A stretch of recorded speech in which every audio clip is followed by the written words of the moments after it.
You don't need to ask him his opinion more than once. Al Travis on The Al Travis Show. It's The Al Travis Show, nothing without great guests like our next one. He is, of course, the voice, Jay Caldwell. Jay, how are you doing, my friend? I'm good, Al. How about you?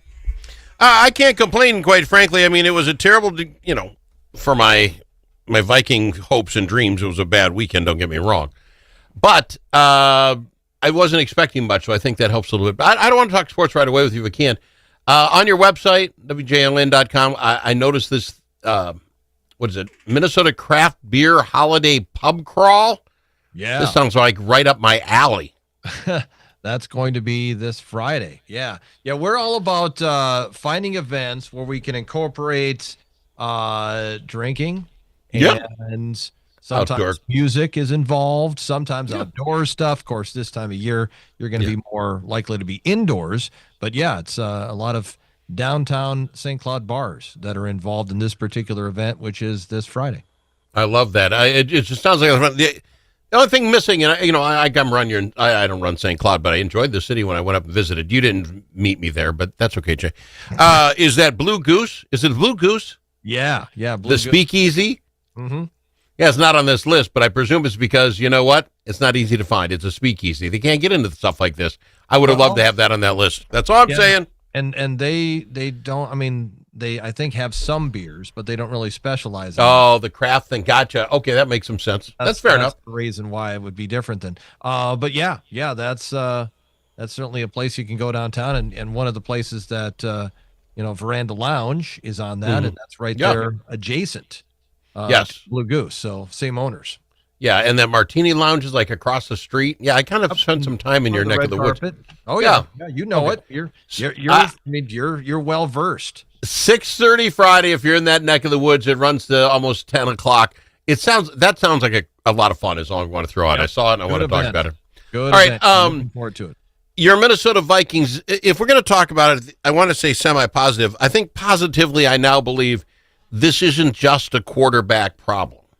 There's more running in this Vikings organization than just whether it's JJ or Max or you insert quarterback here. I don't think Aaron Rodgers changes this team around. Yeah, no, it doesn't. It doesn't look like there's anybody that's really going to make this team better. They've got so many injuries on the offensive line, and the quarterback play certainly is a big part of it. Is a big part of the problem, and we know that Max struggled mightily yesterday. I was hoping that he was going to be, able to go through progressions, be accurate, and we saw some signs of that, just not enough. Well, it's back to we never have a front line, right? We supposedly filled all the holes. We started with both on the left side, the blind side are out, second stringers in. Before the game's over, the center leaves. You're just playing second stringers against what is a fantastic Seattle, front four. I don't think Roseman stood a chance. I was hoping it'd be some crazy Cinderella story kind of thing, but it really wasn't. We all were. But the running game, we couldn't get 66 yards running. I mean, between all of them, there was just some drop passes, some bad play calling, quite frankly, going for it on 4th and 1. It was just, I think, overall, just hard to watch. Well, and the play calls seemed like everything was near the line of scrimmage. Mm-hmm. A lot of things were that they weren't asking him to throw it downfield. As he seam route pass to Hawkinson. Yeah. There was a couple of passes that were a little bit off. There was one that was thrown behind Jefferson. Maybe he should have caught it. Another one that was a little high to Addison. Probably should have caught it, but yeah. It's tough. I get it. Yeah, still not on target. And I guess we're just going to have to see if JJ can pass concussion protocol to see who plays next week. We know at 4-8, they're probably out of this. They're not going to be a playoff team this year. But at least showing signs of maybe, JJ is the guy, and if it's Brosmer again this week, if he's at least capable enough to be a backup, it's they got to figure some stuff out. Completely agree. I'm most concerned with who doesn't stick around. And as I watch Flores, and again, his defense I thought played fantastic. They gave up one touchdown, which was a short field again because of issues. And the offense scored the other touchdown, right? I mean, we threw that interception for a TD. I thought the defense was fantastic. I think Flores looks back at our losses and say, my defense kept us with 20 points or less. You got to win the ball games. I think he's being held back. I think Flores leaves. I don't think he makes it through next year. He's going to say, I'm going to go find a head coaching job somewhere. And someone will take him. Well, he's been looking for a head coaching job. Yep. Will somebody hire him? This is not a great overall year for the team. You could argue the defense was pretty good yesterday, and they were at times look really good. But as a whole, it's not been a great statistical year for the Viking defense. So I don't know if he's in line. I mean, normally we're going to go and pluck the offensive and defensive coordinators off teams that have been winning. Recently. So I don't know if he's going to be in line for a head coaching job anyway. All right. That is an interesting take. How many of our players stick around?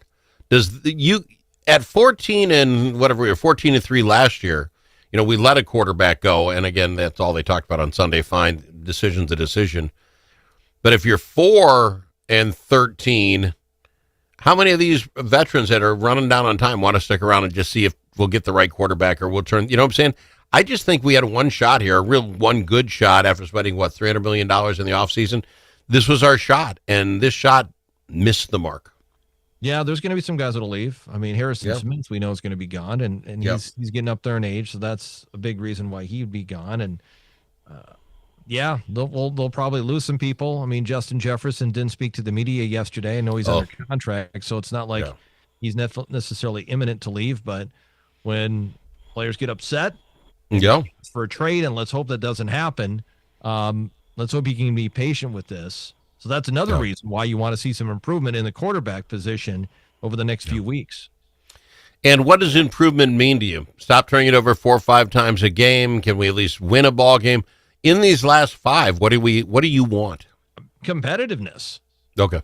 That's fair. Throw the ball downfield. Have some plays that involve Jefferson and Addison, and feel good about at least what the offense is able to do, even if they don't win. Washington is a beatable team, but based on what we've seen from the Vikings lately, you don't expect them to win that game. New York is winnable.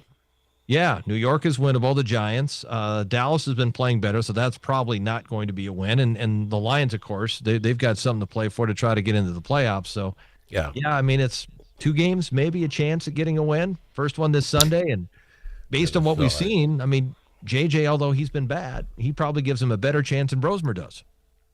Oh, I don't disagree. There's a reason Brosmer was not drafted whatsoever, and maybe he's enough to be a backup and take some snaps. There's something to it. I'm not ripping the kid. I think he was put in a really bad spot, but, you take your shot when you get it. We got to fly, my friend. Jay, one last time. You got big stuff going up in St. Cloud on Friday.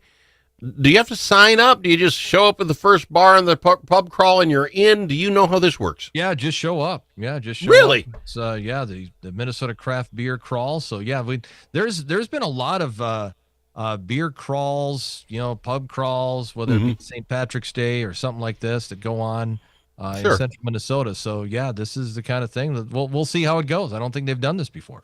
All right, fantastic. Jay, appreciate you coming on the program, my friend. We'll see you next week. You got it. He's the voice, Jay Caldwell. Chanhassen Dinner Theater's gift.